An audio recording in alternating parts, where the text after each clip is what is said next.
Today, I want to talk about how to think about how to answer some of those interview questions that you get asked likely midway through the interviewing process. I'm going to be very specific today about how I see these interviewing questions surface.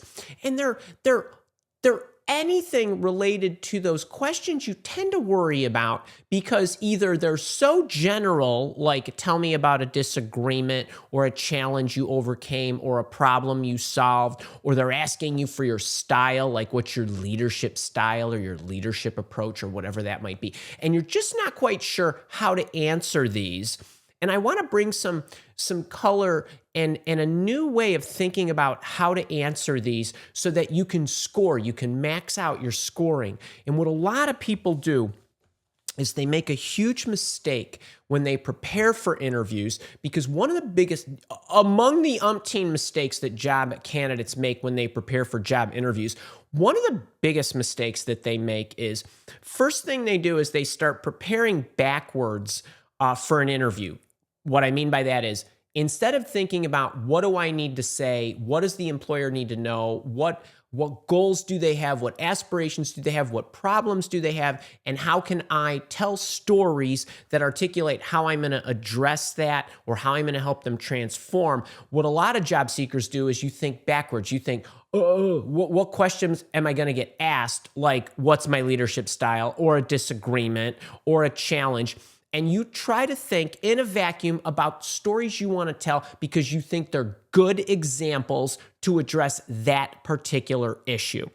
Well, number one, that's a very inefficient way to go about prepping. And I could even live with your inefficiency. But what I absolutely cannot have is you choosing the wrong story because you're selecting a story that you think is a good example of a disagreement. And I've got news for you. Nobody, and I mean absolutely nobody, hires you for your disagreement skills.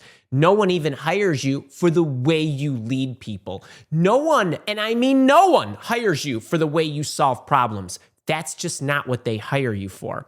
It isn't. They hire you because you're going to transform their lives, their team, their unit, their business, whatever it is, and you're going to help them achieve their goals. So I want to show you how to think backwards into how to choose the right stories so that you can max out the points you score. Who's tracking with me? This is maybe counterintuitive to what, I'm sure it's counterintuitive to what you think, and it might be counterintuitive to what other career coaches teach you. But I'm here to tell you that when you're in an interview, you're in sales mode. And the way to sell is to show them how you're going to transform their life. Okay, so that's the first thing. Now, let me kind of give you an overarching blueprint. And if I had more time, I'd have built you a whole infographic because that's my dream with what I'm about to tell you. But since I don't have a lot of time, but I want to get the message across and I don't want you to wait a year for it, I drew this fancy card to show you the anatomy of an interview. This is how 90% of interviews go. And when I say 90, I mean when you get in an interview and you're actually talking to somebody, or you're in person, or even if you're on a Zoomer or whatever, excluding things like you're going to go take a test or something like that. Generally speaking, most interviews follow this sequence, okay? There's the intro part. The tell me about yourself. How have you been? What do you do? Who are you? Right? Walk me through your resume, those kinds of things. I've given you introduction formulas. They're all over the internets on my YouTube channel.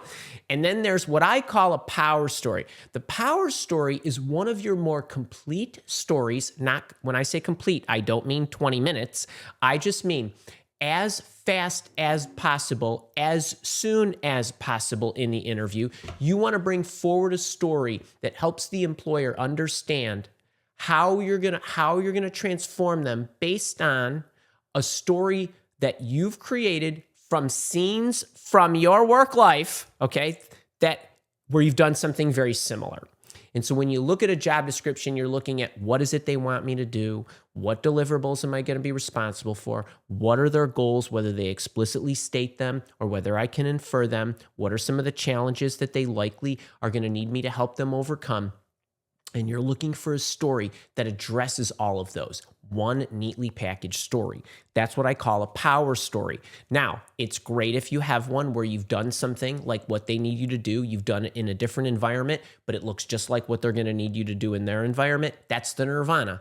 Other times you might have to make analogies and you might have to cherry pick pieces, but essentially speaking, this power story it's like the drive in golf. I don't know if you're a golfer. I used to play a lot, but the first shot down the fairway, the way you hit it sets up the whole hole. It sets up the rest of the hole. Whether you're going to be scrambling and trying to get out of trouble, it's maybe the first play in football. If you gain 5 or 6 yards, you only have to go 4 or 5 yards. You got the whole playbook at your disposal. That's what I'm talking about. That's a power story.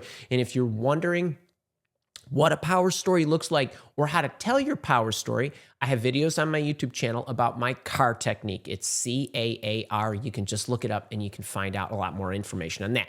But what I want to talk about today is the branches. And I use the term branch because I use the term power, and I'm an electrical engineer from the Iowa State University. Well, there's electrical branches, those offshoots, so to speak. Or if you want to use the branch analogy because you're a horticulturist or you're a nature lover and you want to talk about a big tree, that's your power story, then you got the branches. And then you get, hopefully, time to ask your questions. Now, what are branches? So if you go through and you tell a power story and you're telling somebody how you ran a project or how you built a division or whatever it was, that usually has a lot of the steps that you've taken, a lot of the accomplishments that you made, the things you overcame, all that stuff's neatly packaged. But what good interviewers will do, or even bad interviewers, you will eventually get questions like, hey, based on that project, within that project, what was one of the biggest challenges you overcame, right? That's one of those tricky questions. Or what was the toughest problem you needed to solve in order to develop the strategy that actually was going to work? Or what was the most difficult issue you had in trying to convince the board or the steering committee to actually put forward the budget in order for you to do that? Okay, so what happens is, whether somebody is just giving you behavioral interview questions and they're just rifling them at you because they told you it's the behavioral interview, or whether you're just having a conversation but you've had a chance to get your power story out early, these little branch questions or these confusing questions will come, and a lot of the interview will be made up of these follow-up questions. Even if they appear to be reading off a sheet, it doesn't make any difference because you can get your power story out early, because the power story is something you should have designed because it's the story that's most illustrative, that shows your accomplishments and how you're going to help them transform in their environment. So that's what the interview generally looks like. And so when you're thinking about how do I make the best out of the interview, how do I sell myself the most, I want you to start here. I really want you to start here. I don't want you worrying in a vacuum like, they're going to ask me about the leadership question. They're going to ask me about the disagreement question. They're going to ask me about the challenge question. I want you to start, and I want you to just think, based on the job description, or if I don't have a job description, based on the type of company it is, what their product and service is, what team I'm going on, whatever it might be, what are their goals, what are their problems, and what are the solutions that they anticipate? All of this can be ascertained from here because you know what you do. What are you responsible for? What is the ultimate goal that you are trying to help somebody achieve on the team you're on? The goal is not to run the project. The goal is not to build the team. The goal is not to design a dashboard or a reporting tool. Those aren't goals. Those are activities. Those are never the goals. The goals are, I want to increase my revenue. I want to increase my market share. Things that are related to the grade 8. If you don't know what those are, check that out on my YouTube channel. But ultimately, there are certain metrics that all employers are going for. So an example that I love to use is if you're on the marketing team, every marketing team that has existed for all time and will exist for all time, wants to raise their company's brand or recognition or awareness, call it whatever you want, but make it more familiar. They want to generate more leads. They want to generate more leads at a lower cost. They want to generate more leads at a lower cost and a higher conversion rate that turn into customers. Those are the kind of goals. I know those will be the goals. There's no question about it. They have to be the goals. That's what a marketing team does. And then their solution might be, well, we need to write better social media copy and attach it to better videos that we're going to circulate onto internets, or we're going to put television commercials together, or we're going to hold events, or we're going to do whatever. Okay. When you are asked a branch question, hopefully you've told a marketing story about how you built a campaign that generated more leads and did it cheaply and turned into high conversion rates, or whatever it is that you're doing. When you start to think about these supplemental questions, these tricky ones that you get along the way, like, well, how about a time where you disagreed with somebody? When you are thinking in advance, going into an interview of what you might say if you're faced with a question like that, I don't want you to think in a vacuum about what your best disagreement was, because nobody hires you for your disagreeing skills. What they're hiring you for is to transform their marketing department.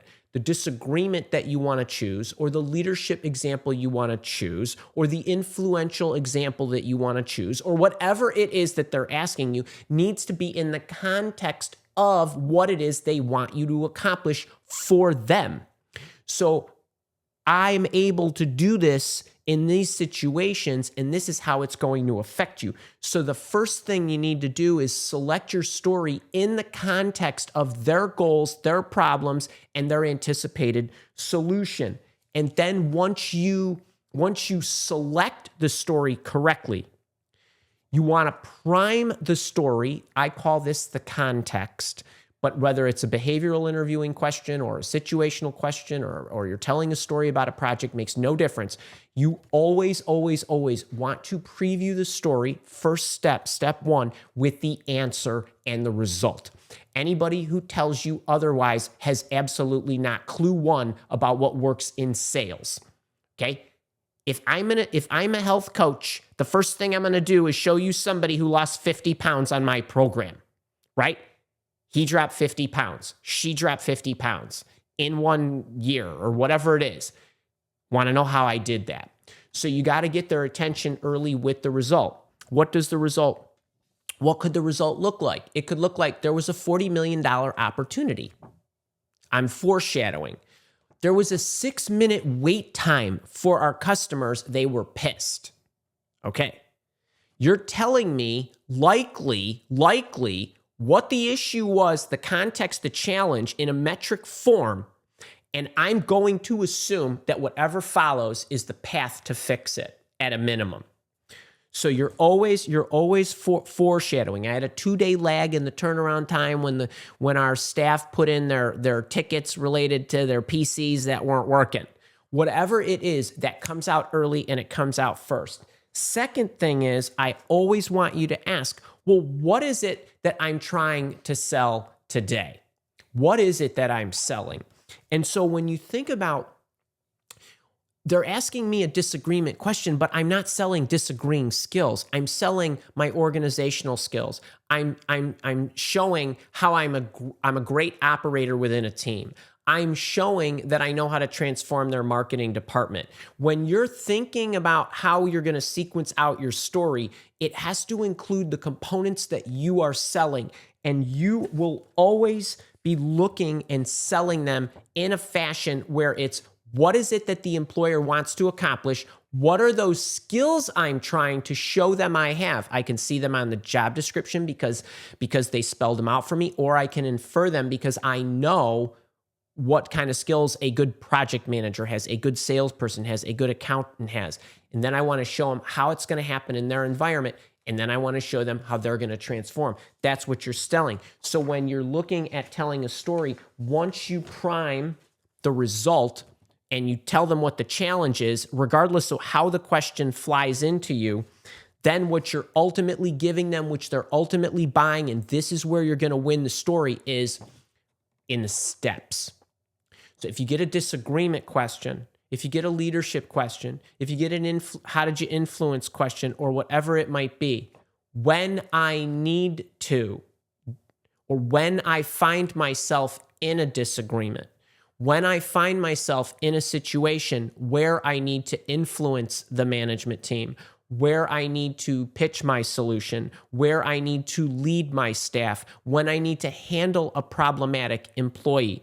Everything goes into the steps, and everything you've done in your entire life has been reverse engineered into this formula, and this formula gives you the ability to sell what they're buying. So then what you're going to do is you're going to win the answer right here in the steps. So the first thing I did, and the second thing I do, and the third thing I do, remember, you have not given them yet the specific situation and the exact story you're going to tell them. You only foreshadowed it. You said I needed to fix the lag time in the customer service system. You told them there was a problem. You told them exactly what the problem was. There was a 6-minute delay. It was costing us X. It was contributing to the fact that 50% of our customers didn't renew the second year. Whatever it is you want to say up front, they'll understand that as a situation or context. But where you're really going to win the story is citing the steps. This is what they buy. So what do I mean specifically? Well, so there was this 6-minute lag time, and I had this solution on how we were going to fix it, but my colleague didn't agree with my solution. So you're going to tell them what the steps are that you would take anytime you disagree, anytime you influence, anytime you lead, whatever the question is. You're going to give them the steps first, because this is what neutralizes the story. They don't hire you because you tell a good disagreement story. They hire you because you know and you have an approach to the way you handle conflict on the staff, in the teams, and in the building, or whatever it is. The first thing I would always do anytime we don't agree on something is I listen. I listen to make sure I have all the information. The second thing I do is, once I gather the additional information and the other person's point of view, I look to see if, based on what I think, is there an even better solution? Now I go and I engineer the solution with this additional information in mind. I'm not arguing. I'm not trying to prove my point yet. I'm trying to be a good consultant. Then if I'm able to see a better solution, I want to present that and let's work that. If I don't see a better solution, I would actually try to share my viewpoint. So when it came to this 6-minute lag time issue where my colleague and I didn't agree, I listened to what she had to say. Then you go through and you give them the actions. So as I mentioned, on this 6-minute delay, my colleague and I didn't agree. So I listened to her, and when she told me this, and this, it dawned on me that. So then when I went in and I was trying to think about a new way of approaching it, this is what I came up with. Then finally, as it turned out, based on her information and my better understanding of what the issue was, and something that I didn't know, we were able to put an even better solution together. Now, the story that you selected as your example is irrelevant, because once they absolutely hear these steps, you're hired. That's what wins, because I'm buying the traits. I'm not buying the story. This is where you get to show them how you think, what you do, and that you have a method for every single thing that you do. And you can reverse engineer it and articulate it to them, which makes you a great teacher, makes you a great team player, makes the fact that you have a playbook expedites everything that you do on the job. So it's, here are the steps.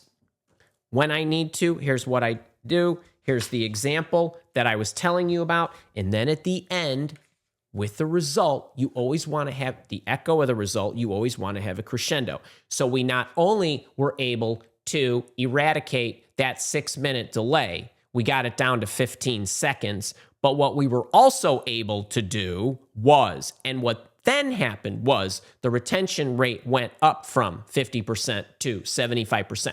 That's your crescendo at the end. You always want to have a surprise tack on of the result, so that whatever you foreshadowed, they're going to assume at a minimum that you solve that, right? That's what captures their attention. That's what helps them understand the overall blueprint of what you're telling them and why it was important. It's what gives you heft to begin with, and then you're crescendoing at the end.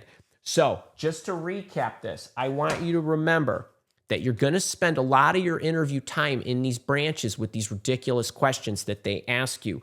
When you note them, I always want you to make sure that you are asking yourself, before I get into the session, what is it that I'm selling? Meaning, what accomplishments am I selling? What skill sets am I selling? You want to make sure that that comes out, or that comes through in your prep. You want to think of it in these terms. It's what's my accomplishments and my skills that I can show them in their environment that will help them understand how they're going to change or how they're going to improve. And then when you get into the formulas, I want you to think about from a problematic standpoint, from a goal aspiration standpoint, or whatever it is. What are their goals and what are their problems and what have I done? And then in the context of my stories, I will peel out those other questions that they could potentially ask me, just so I'm very prepared. But I'm not going to think back. I'm not going to think about what stories I want to tell. I'm going to think about them first. I want to think about what they need, the problems they have to overcome, and where in my background I've done exactly that or something very close. Then I will peel these stories within the context of those larger stories that I likely will have already told. And then I can do it by, again, tapping into Andy's CAAR formula. Check that out. Prime it with the result. Make sure that you are running through your steps first. This is a big, big success point. And then when I need to, whatever it is, then you tee it up to recap and replay for them what it is that you're about to tell them. Then you go into the story. So as I mentioned, here's exactly what happened with this disagreement, when I needed to lead, when I needed to handle the conflict, or whatever it is. And then lastly, but not least, never forget to crescendo. If you want more, this is the video I refer a lot of people to. It's a great starting point if you don't know my CAAR technique. It's context, and then there's the approach and the action items, or basically the actions, and then the result again. It's an echo. The job interview formula, guaranteed to get you hired. I hope you liked that little guy right there. That's a little guy for me anyway in 20 some odd minutes.